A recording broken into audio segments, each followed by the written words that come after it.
దేవుని మందసము యొక్క మరో ప్రాముఖ్యత ఏమిటంటే, ఈ మందసమును శత్రువులు ఎత్తుకొని వెళ్ళిపోయారు. అలా తీసుకొని వెళ్ళిపోయి వారు ఆరాధిస్తున్న దాగోను దేవత గుడిలో ఉంచారు.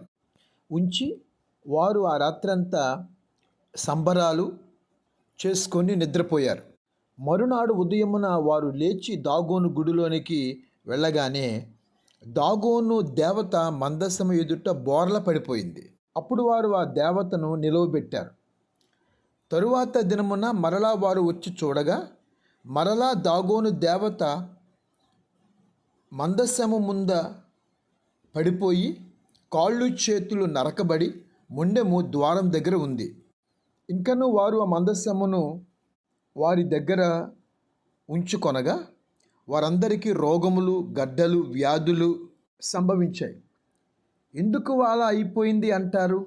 మందసము ఎక్కడ ఉంటే అక్కడ ఆశీర్వాదము ఉండాలి కదా. మరి ఎందుకు అలాగ జరిగింది అంటే, ఆయన నిబంధన మందసము, ఆయన సన్నిధి తాను కోరుకున్న ప్రజల మధ్య ఉండాలి. ఎందుకు ప్రజల మధ్య ఉండాలంటే, అక్కడనే దేవునికి మహిమ కలుగుతుంది. అన్య జనుల మధ్య దేవునికి మహిమ లేదు. అందుచేత దేవుడు శత్రువుల మధ్యలో ఉండటానికి ఆయనకి ఇష్టము లేదు. అందుచేత దేవుడు వారిని ఆ విధముగా ముత్తాడు. మరలా చెప్పుతున్నాను, మందసము అనగా దేవుడు అని అర్థము. సర్వశక్తి కలిగిన దేవుడు నిన్ను ఆశీర్వదించునుగాక. ఆమేన్.